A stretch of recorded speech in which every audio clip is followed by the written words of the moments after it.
welcome. This is Elise Buie with the Maximum Mom Podcast. And today I am so excited to welcome Laura Kelley. Thanks for joining me, Laura. It's my honor and my pleasure.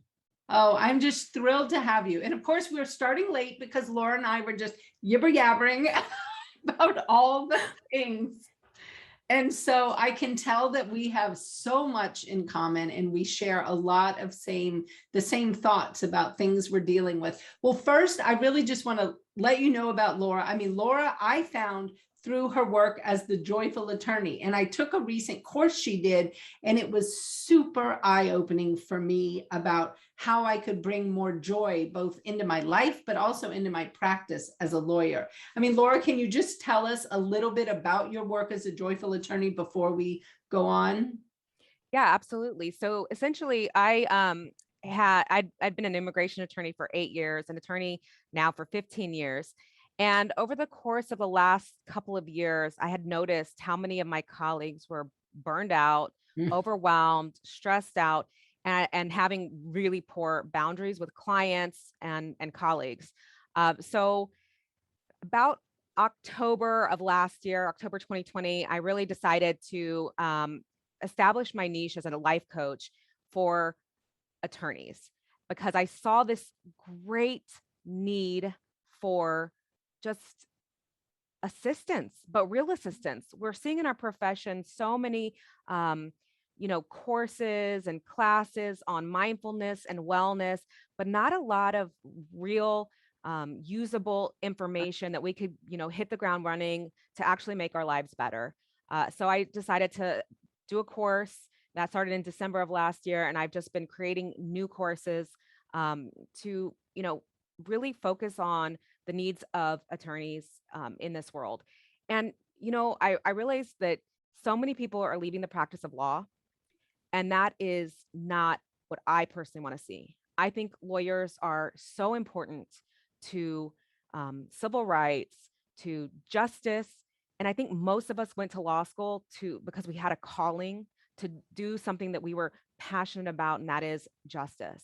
And so my thing was, I don't want people to leave that practice. I don't want people to lose this passion for justice, but I think we need to take radical ownership of our lives and change the profession from within rather than expecting to make ourselves small to fit into the profession.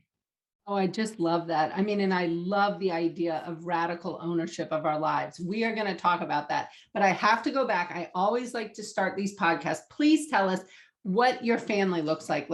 Who makes you a mom? What does it look like at home for you? Well, I'm the mom of a delightful 8-year-old girl. She's just the light of my life. And her father and I are separated. We haven't been in a romantic relationship for, I would say about 5 years. But we have a very unusual setup in that we both still live in the same home. We are Wow. co-parents. Right. And, in that way, we're able to really allow my child to have both parents 24/7. And we're lucky that we don't have any drama. There's no weirdness. We really are able to co-parent in a way that works for us and works for our child. That's amazing. So yeah. I love that. Talk about being able to really put your child front and center rather than have her caught in the middle of any nonsensical drama. Kudos to you all. That's just amazing.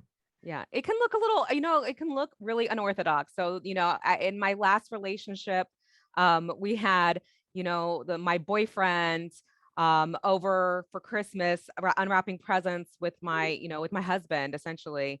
But it works for us, and I think we're all, again, focused on one thing and one thing only, and that is my daughter having known that the adults in her life put her first.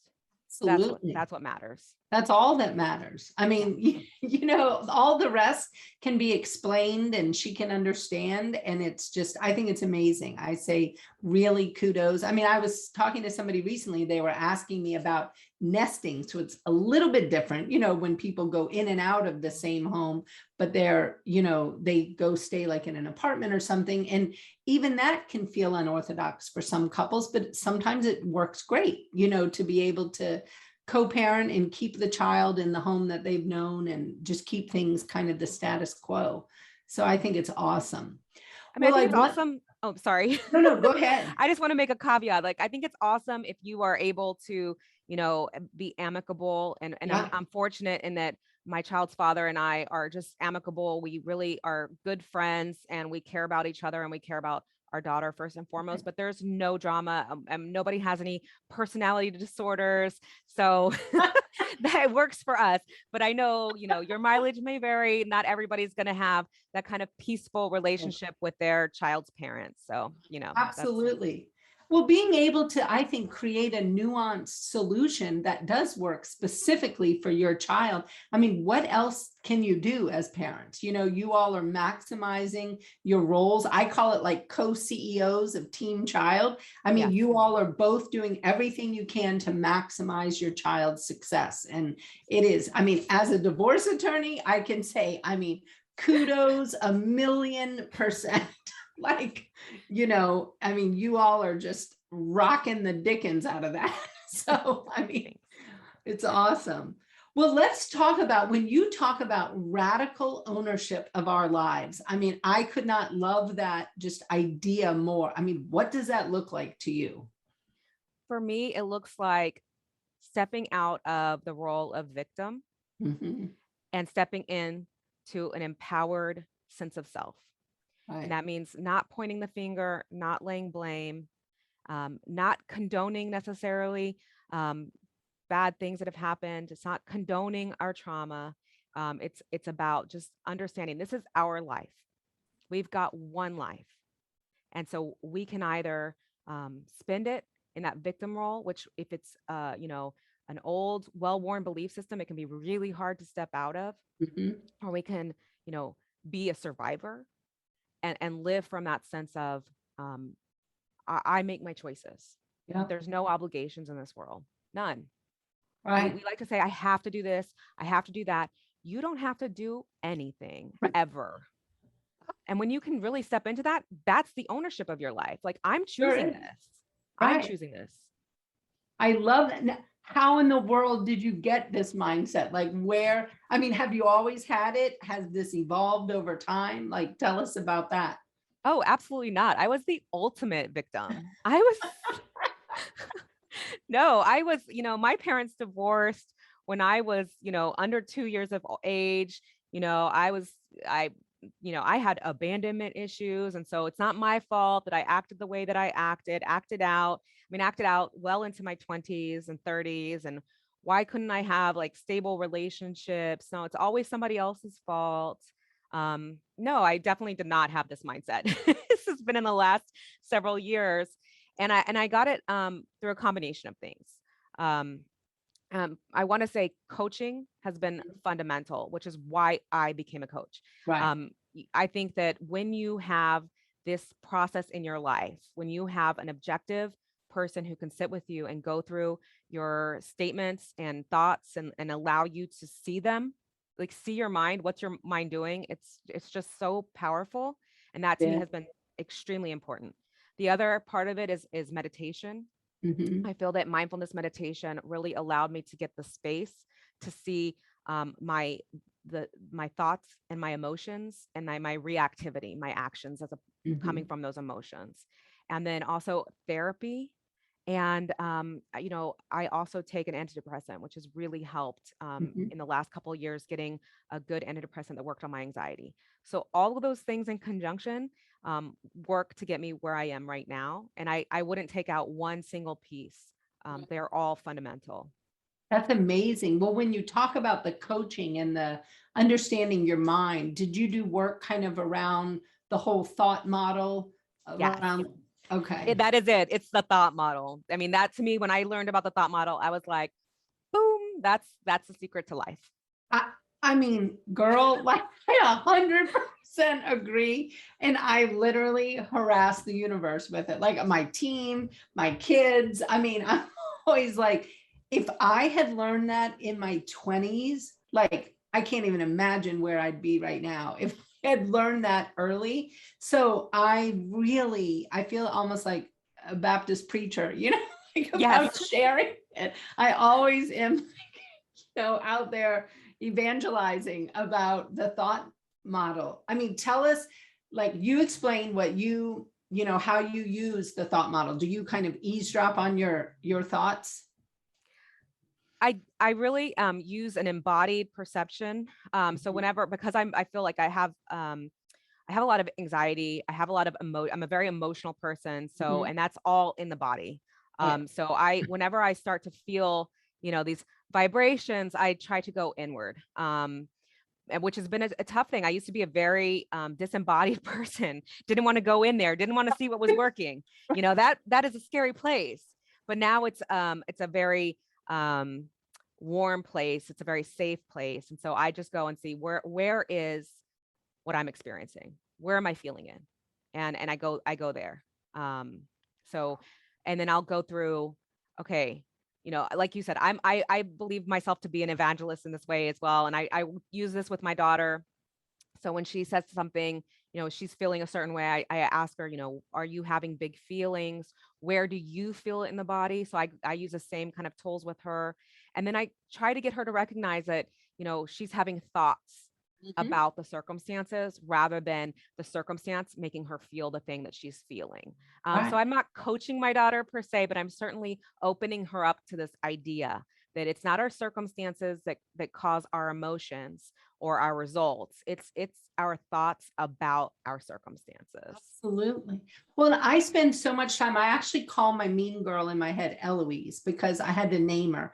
But I mean, I spend a lot of time eavesdropping on her, and I'm like, Eloise, you are talking smack today, and she'll be in there. I don't know what she's doing.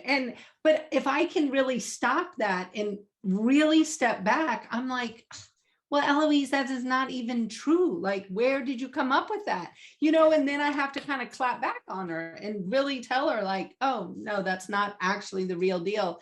But I mean, I just never knew how to do that until I was like in my 40s. Yeah. So I feel like I spent so much time being more reactive about things rather than being able to really internalize and look and see what's in there. And it has just revolutionized my ability to handle things and just be in the universe. Like, Just deal. Yes. I mean, just deal. Somebody said something to me the other day, and it literally struck such a chord with me. We were talking about challenging things.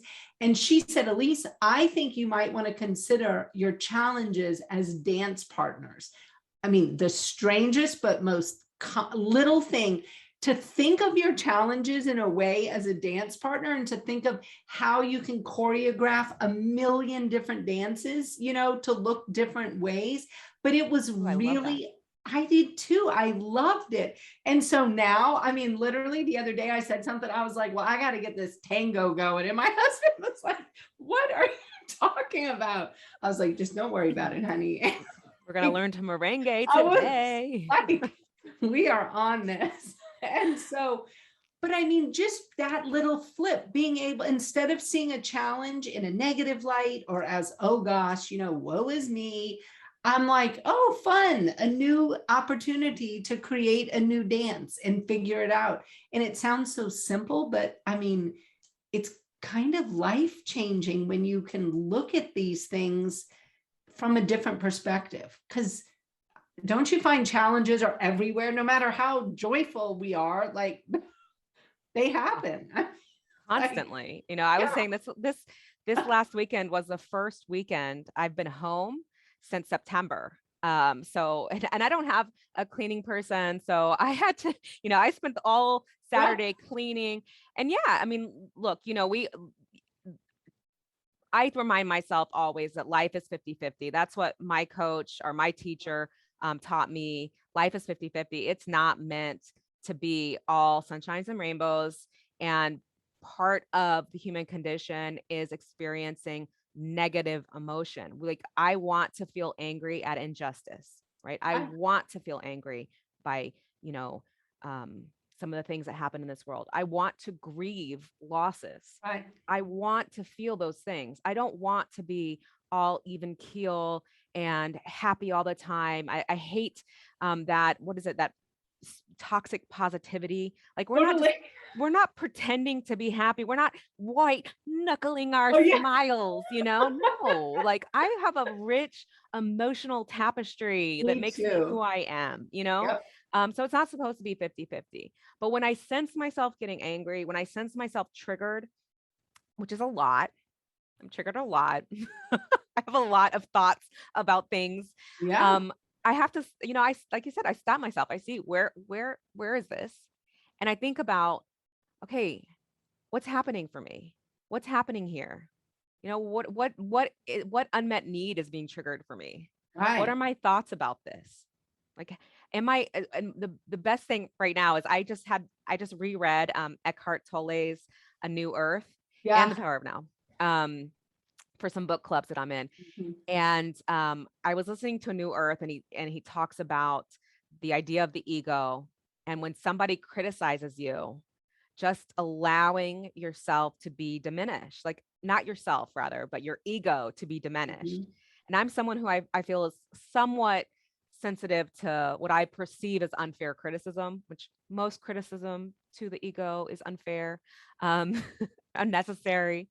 Um, so the last couple of weeks, anytime I've received some kind of criticism, I'm just like, diminished ego, just sit with it. Just sit with it, Right. just let it be here. It's okay. You'll be fine. And sometimes Powerful. it's powerful. Sometimes with more success than others, but still, Well, and it's the it's work. interesting. It is. It's the work, and I think it's our life's work. I mean, I think we'll be doing it forever, or at least I will. I'm kind of slow on the uptake, I think, on many things. But so I just keep working. Interestingly, I consider criticism to be nuggets of information, or like truth bombs. Like, I try to really take criticism. I mean, I have to step back and really say thanks, and actually try to verbalize gratitude for the criticism, because I think to myself, what a powerful thing that somebody is willing to provide me that type of radical candor, and in my mind, that is a cool thing that they're doing for me. And it's like, okay, this is great information. What can I now do with this? And really try to just look at it. And for me, that has been very helpful, as I think about criticism. And especially, I own a law firm. So I mean, people criticize things like, maybe I set up some system and they're like, Elise, that is dumb. Like, why did you do that? And and at first you're like, well, I don't know, that was the best I could do at the time, or what, but it's like, this is no time for that. I need to just really take it and be like, oh, okay, cool. Maybe this is dumb. Like, let's figure out what we can do better. And so, yeah, but you're right. This is life's work. I mean, it is just a work in progress. Well, tell us a little bit more. I'm dying for the people who listen to this to understand, for them to work with you and do this joyful attorney work. What are some of the things you are teaching people in your courses, like the practical day-to-day things? Because I sure learned a lot. Well, the first thing, I think I start most of my courses off. Well, I was doing a 6-week course, and I start that 6-week course with time management. And Mhm. really learning how to calendar our time in a way that is deliberate and conscious, so that we can maximize our life. Like you, I own my own firm. I have a partner. And then I have this business coaching, and I want to continue to do both. People are asking me, are you going to leave the law to coach? Absolutely not. Like, I have a calling for both things, and I want to do both things. And I'm also a Girl Scout leader, mom to an 8-year-old, and a marathon trainer. I had to schedule my time. My time must be scheduled. And actually, everyone's time needs to be scheduled. And so that's where I start with my courses. And so then right now I have them separated out where people can pick and choose what courses they want to take. But I highly recommend that time management piece because it is, for me, that was another transformative part of my life. I used to be a complete mess, super procrastinator. And now I don't have to procrastinate. And I don't, everything's decided in advance for me with my schedule. Other things I teach are about boundaries, and that's part of that radical ownership. So much of our, especially those of us who have anxiety, we do attempt to control. And learning that you cannot control other humans is fundamental. Like, again, just like we have to radically own our lives, we have to recognize that other people radically own theirs too. And so there's nothing that we can do to control other people, even our children. Like, but what we can have are boundaries, and we can protect our peace. And what that requires is enormous courage. I mean, that's Yeah. really the hardest part Yeah. about boundaries is you following through with your boundaries, because nobody has to do anything to accept or um, uh, you know conform to your boundaries. Boundaries are not about what other people do. It's about what you do. And so it requires an enormous amount of courage. Um, Other things I teach are resilience. I teach about um, the thought model. That's one of my, a whole piece is the thought model. Um, and I also am going to be teaching about money relationships, our relationships with money. That's a course that I have coming up because, again, we kind of just assume that our relationship with money is a certain thing. Yeah, like I love money. We all love money. No, some of us don't love money. We think we love money, but we have a lot of thoughts about money, a lot of belief systems that hold us back. Oh, yeah. And I also talk about self-maintenance as opposed to self-care. I think self-care kind of gets bandied about. And the truth is that in this society, we have no lack of overindulgence. We treat ourselves constantly. Like all we do is like a plain pain pleasure cycle. So we feel pain and we seek pleasure. We feel pain, so we seek pleasure. But the pleasure that we seek is largely false pleasures, and they're false pleasures that have a net negative consequence on our lives. So when we avoid emotion by, drinking or Right. eating or abusing other substances or even scrolling, which is my biggest vice, I will admit, or whatever we do to avoid our real emotion, and it has a net negative consequence on us, that is a point where we can gain awareness, learn from, and figure out what's really going on for us so we can make choices that lend itself to a more fulfilling, deliberate, conscious life.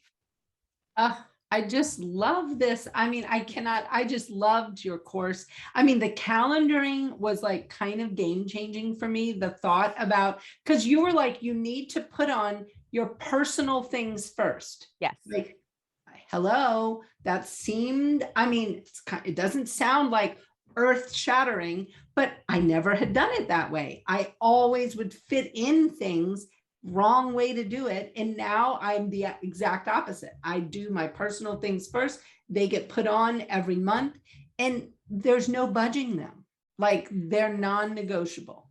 When something goes on your calendar, it should be, and I don't want to say should, we have to learn to develop integrity with ourselves. And so Right. that's one of the things I teach too, right? We have to learn to trust ourselves and follow through with ourselves and establish that integrity with ourselves so that when we say we're going to do something, we do it. And we have, most of us have gotten to this point in our lives where we put ourselves last and we're always willing to reschedule ourselves.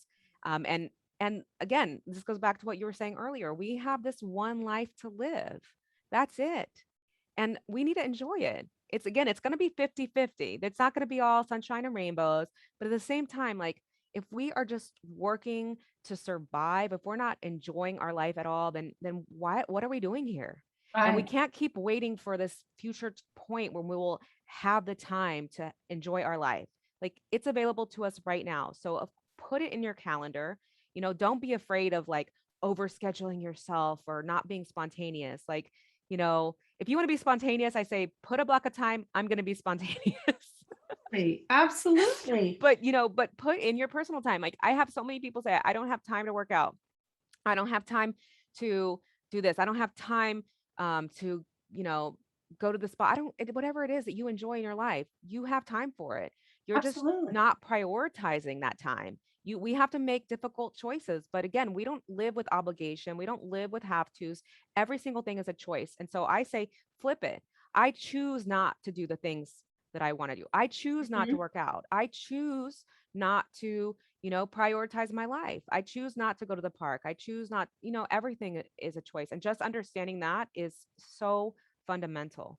And once it goes on Really the is. calendar, this is what I say. Yeah, we don't reschedule it. We don't reschedule it. This is my time. Right. It's a process, because I'm not saying I'm not telling you that I get into my calendar and it's perfect. I follow through with every single little thing. We're humans. It's a process. There is no perfection. That's another thing I deal with in my Ah, courses is perfectionism. There is no perfect. no. It's never going to be perfect, but we're just learning to follow through and have integrity with ourselves and our lives. That's that radical ownership.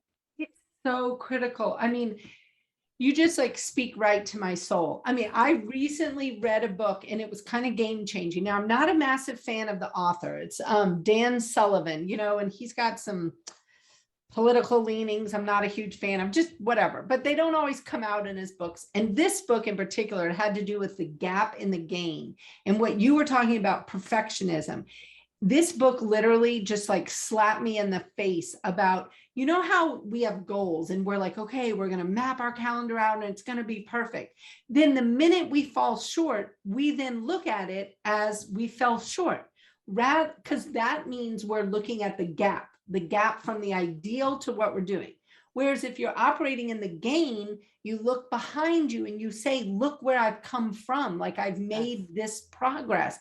And that was really eye-opening to me because I have been a major gap girl. I have been looking at my stuff. I mean, I could literally like have huge success with my firm, but I'm looking at what I didn't do. I'll be like, well, I didn't hire, this seventh attorney that I meant to hire this year, instead of being like, well, you hired five. You know what I mean? Like, and so it was really a good mind flip for me to start thinking about that. And I think you hit the nail on the head. I mean, perfectionism is not the goal. I mean, it's not going to work. Yeah. None of No, us. and my teacher, Brooke Castillo, says that perfectionism is for scared people. Right. And when I heard that, I was like, oh, but I was like, oh, when I really was like, let me try this on. So in my classes, I always say, let's take a learning mindset. I'm not saying I'm right. I'm not saying you're wrong. Let's just like learn from each other and let's just try this on. And I tried that on. I was like, oh my God, it's so true. Because when we are in that perfectionism, it's like we can't let our creative process out into the world until it's perfect.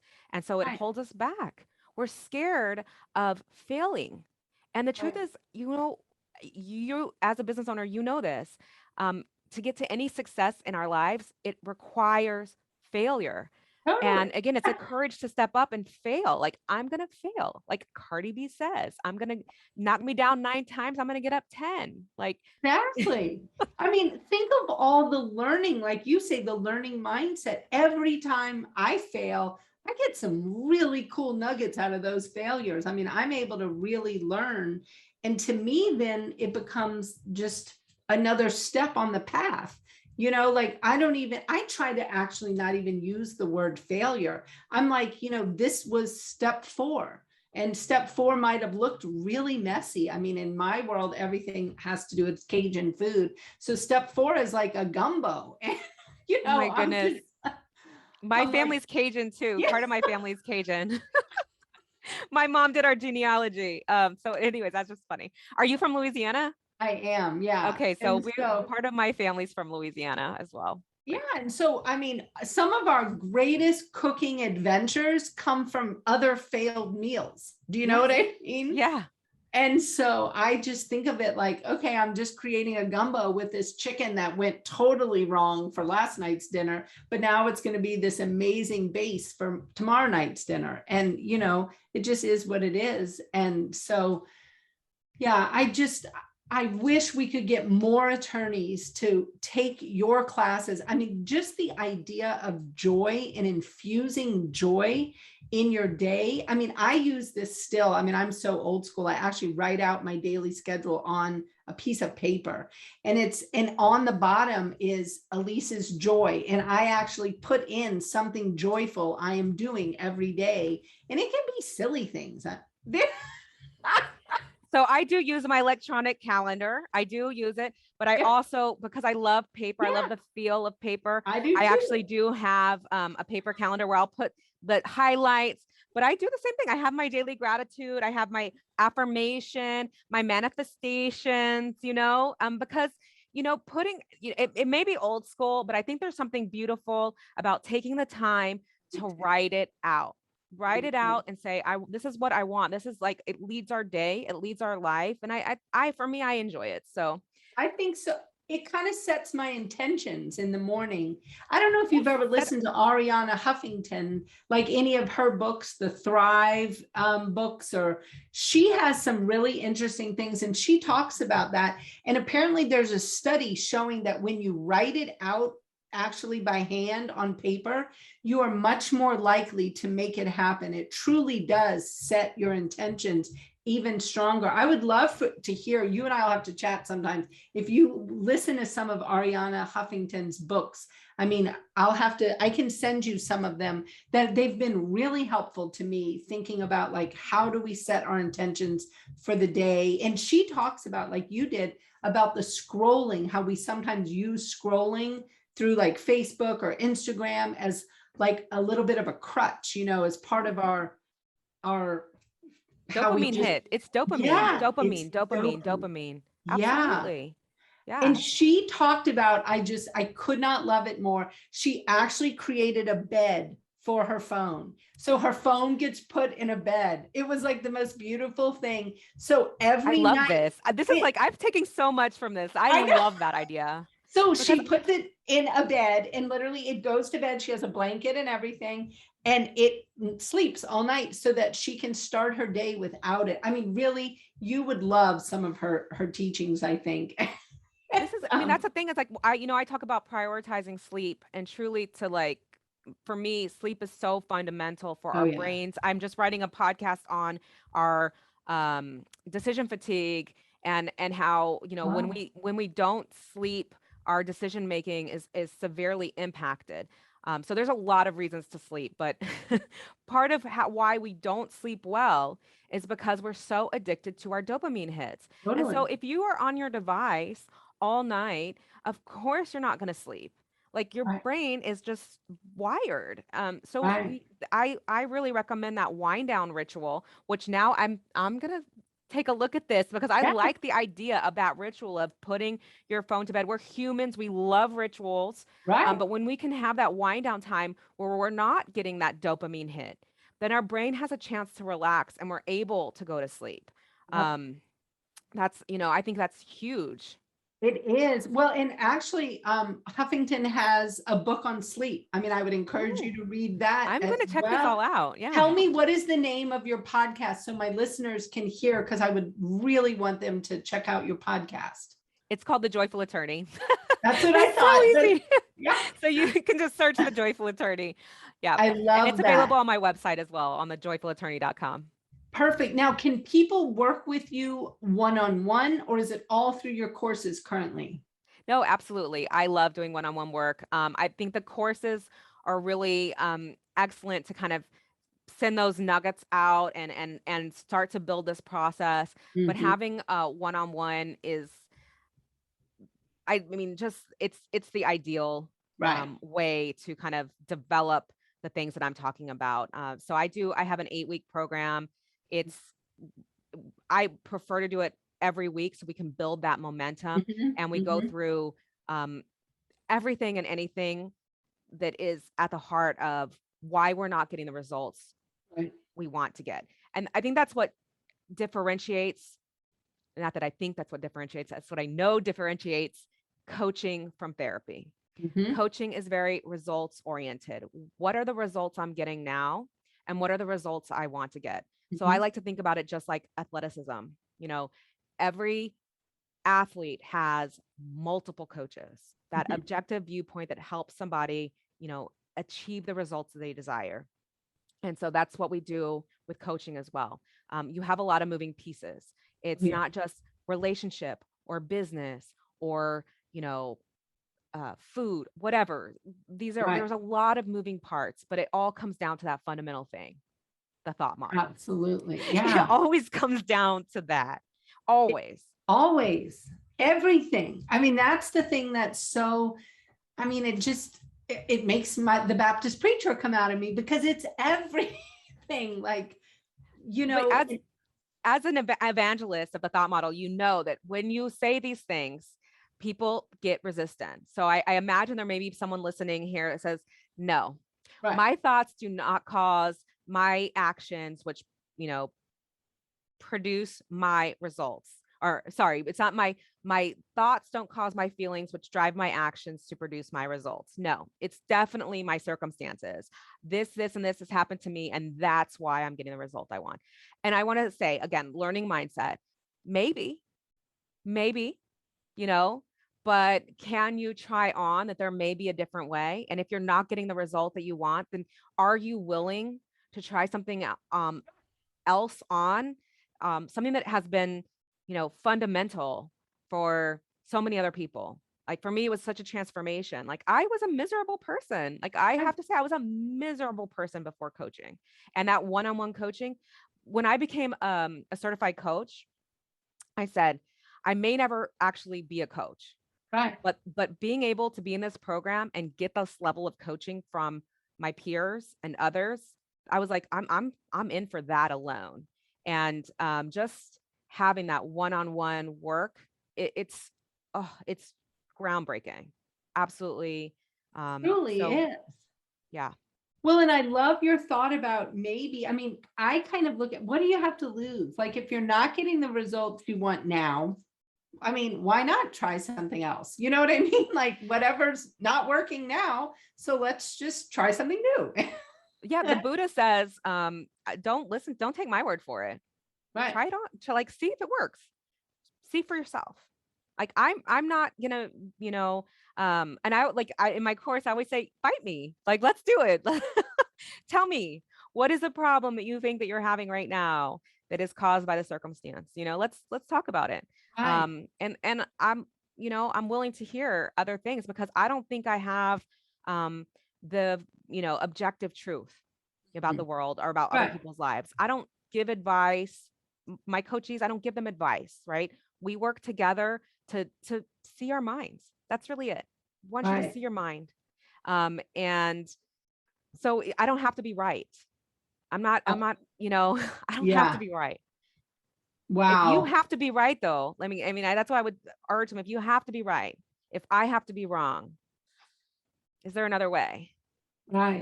It's all nuance in this It world, and is. it's all nuance. Well, and the one thing that I mean has been an area for me, I think because I have so many kids, like often people will say to me, I don't have time. And I'm like, are you really going to talk to the person with 6 kids and talk to me about time? I'm like, we all have the same 168 hours in a week. Like it's, Bill Gates has it, Oprah has it, Barack has it, like we all got it. So we can all figure out what to do with it. And that's been a real thing for me, revolutionizing my thoughts around time, because I think you hit the nail on the head. It's all about our priorities and what we're choosing to do and choosing not to do, because the hours are the same for all of us. Absolutely. Now, and granted, I recognize that people with a lot of means have more resources to Oh, delegate. for sure. But at the same time, like we can acknowledge that, but also say, this thought, I don't have enough time. Where does that get you? Like how does that benefit you? How does that serve you? I don't have enough time. Just like it's not a priority. That's it. You just shift the language. This is not a priority for me. And if our values are not in line with our time priorities, in other words, if our values are not in line with how we are spending our time, then that's a point of like, let's gain some awareness about this. Right. Because if you would like to be doing something and you're not doing it, and because you're saying you don't have enough time, this is a point to look at it. Like, Right. let's look here. Let's have the courage to take a look at what's really going on. 'Cause And that's that's radical transformation. ownership. That's radical ownership. Absolutely. That's I mean, absolutely it. and whether you have money, no money, I mean, it's simply radical ownership of what you're doing every day. We can be at the effect of our lives and our circumstances. We can choose to be the victim. And that Mhm. is, to me, the most disempowering place to be. Right. Or we can say, I am going to own my life for better or for worse. I'm going to empower myself with the knowledge that I am able to make these choices and priorities. That doesn't mean that I'm going to enjoy every single thing that I'm choosing to do, but I've made my choices. I'm empowered by my choices, and I'm going to prioritize my life around my choices. And, and our circumstances may not be ideal. Right. That doesn't mean we don't accepting what our circumstances are does not mean condoning them. Doesn't mean loving them. It just means they are. We can argue with reality Right. or not. And for me, I choose to accept reality and manage my mind around it to the extent Totally. possible. And when there's things that I don't want to deal with, I don't deal with it. That's it. Right.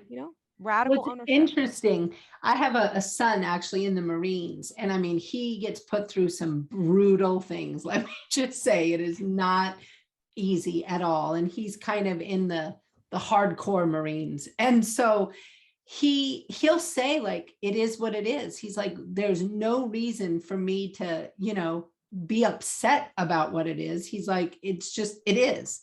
And he's like, so I might as well just do my best with whatever I'm handed. And I mean, and this is a 21-year-old, you know what I mean? I Like love this. Yes. a young person, but I marvel at his ability to deal with, his circumstances and how he handles them. And it just, I mean, probably every week I am really taken aback by how he's able to handle it with an amazing attitude. And I just think, I mean, it could look totally different. His entire experience would be different if just his mindset was different. And Oh, because I mean, that's life. I mean, Right. and right there for a kid in the Marines, I mean, it is fascinating to see the power of mindset. And Imagine a Marine who felt like, I have to do this. I'm so upset with myself for making right, this choice. totally. Ugh, like my life sucks. Like that choice I mean, the just the difference between that attitude and what you're going to gain from that experience versus this is my choice and this is what I want to accomplish and this is where I'm going to take it. And I'm not going to love every second of it. That doesn't matter, but I'm going to learn how to endure it. I'm learn how to grow from it, take that adversity and grow. Like Completely. that's really, we can use that as like an analogy for all of our lives, because I don't know anybody who's gotten to this point in their life who hasn't experienced trauma. Now, some more than others, but part of life is just traumatic. I mean, we just Yeah, all survived, hopefully, right. those of us who are talking now have survived a global pandemic.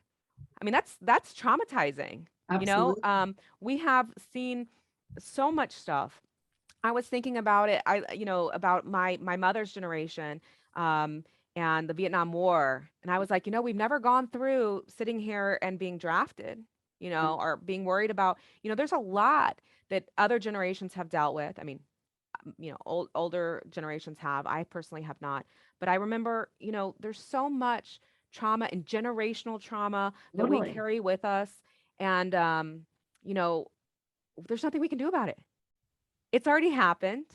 There's nothing we can do with it. We're going to carry it one way or the other. And the question is, can we carry it with I would say grace, Right. with an acceptance, with a non condoning, right? But just saying, like, this is my life as it is. It is what it is, like your son said. This is It, it. it And is what what it is. am I going to take it moving forward? You know, um the that's the beauty, I think, of what we get to experience in this world is, this ability to learn from all the things that have happened to us and still, persevere. I like to think about, life like long distance running. Yeah. I mean, again, I'm marathon training. I've marathon trained before, and you can get to a point where it's like, why am I doing this? Why? Like, and then you realize I don't have to do this. I Yeah. can literally stop right now, call an Uber, go home. Yep. I do not have to do any of this. But what can I, when you're running 16, 17, 18, 19 miles, there's no pleasure in that. There's no pleasure in it. Right. But they're getting somewhere. There's a reason. Another thing that, in my courses I talk about is having that compelling reason, that reason that drives you, that reason that says, I'm not going to, I'm not going to give up. Right. No matter what happens, I'm committed, like fully committed. And when you find that reason, for whatever it is, whatever result you want to achieve, there's nothing that can really obstruct that. No, that nothing. I find that full commitment, I mean, to be powerful. Like if you can really hearken back to that in some of those hard moments, and you can see what that full commitment is, and just really own it. I mean, there's nothing that will stop you. And I mean, people better just watch the hell out, because you are on a mission. Exactly. Because I know no matter what, like I may not succeed at every step of the way. And in fact, I will not succeed Totally. every step of the Right. way. But what I will do is consistently show up for myself Yeah. and see that vision, that way forward. I mean, I love this imagery of your son. I can just see him, in like I'm picturing a Marine in uniform, Right. why did I choose to do this? And having that in your head. I'm a huge fan of visualization. And so having these images in your head as what is the result I want? Right. I love that. And we can take that with us. For me, maybe if you're running a marathon, it's crossing that finish line. Right. Or if you're building a business, seeing yourself in the office that you would like to have, something simple like that, just holding on to that, remembering what the reason really is. Completely. Well, and it's interesting because I mean, thinking of the visualization of my son, he literally recently was going through this high level training, and he was doing this very final test. It's gruesome and brutal. Well, and he apparently his legs just literally like seized up, and he had to run like 14 more miles with 100 pounds on his back, and all the horrors of the Marines. And he said to me, I mean, he was describing this, and he was like, I only had so much time to pass. Like, you had to get across the finish line by a certain time. And he said, I said to myself, like, I'm going to just die trying. And I was like, where is this, my kid? But I mean, and I have this total vision of him. And he literally, like, I think he said he had 4 seconds to spare. He had mathematically run it all through his head of what he had to do. And he was just like, I wasn't going to quit. That was not an option. My plan was I was going to die trying. And I was like, well, I mean, and he made it, the worst score he ever had, but it didn't matter. All he had to do was pass. And I just thought, wow, I mean, that is some serious commitment. And I love it. I mean, that visualization, I have it in my head all the time now. Like I can just picture this kid, like, suffering these just cramps like none other, where, I mean, he said like one leg seized, then the other, then his hips. I mean, he said it was just horrible, but I mean, I think it was dehydration, like, whatever happens after. Yeah. The electrolyte depletion. Yeah. Exactly. Yeah. You probably know. It is, but I think you're right. I think visualization is so powerful, because I think for him in that minute, it was visualizing, how do I get across and pass, like, and even if he fell across the line, that was what was going to happen. So I cannot tell you, Laura, how much I've enjoyed talking to you today. And I hope that everybody reaches out to you about your work, because I just think the Joyful Attorney, the course, and doing one-on-one coaching with you would be so powerful for so many of my listeners who are juggling that mom, attorney, law firm ownership. And so we will be sure to get all the links and the resources, in our show notes, so that people can reach out to you. But tell us, I mean, what is the best way for somebody to reach out to you if they just are dying to do it today? Just email me, laura@thejoyfulattorney.com. That's the best way to contact me. I also have a WhatsApp number, 305-482-1294. So you can actually text me as well. Now, I don't always respond right away because I have boundaries, Exactly. I but that is a love that. great way to reach out to me. Yeah. Oh, I am just so excited and I am so grateful for your time today. I cannot even tell you how much I appreciated it. Oh, I'm so grateful to be here. I really appreciate it. And this was wonderful. I would love to keep on chatting with you. I Absolutely. want to come visit. Yeah, no, definitely. You and I are going to actually, we are going to keep chatting because I think we both really feel so strongly about how can we help other, especially women attorneys in this world, be able to find more joy in their day-to-day life because we are really lucky in so many ways. I mean, we have amazing jobs and we work in a time where we can bring change to so many things, which I just find to be, it makes me really happy. Yeah, And me too. so, This is the joy is in the empowerment, yeah, truly. it And sure that's, is. yeah. Well, I so hope you have a wonderful day and thanks again. And I can't wait to see some Halloween pictures. Thank you. Okay. Thank Have a great you. day. You too. Bye. Bye.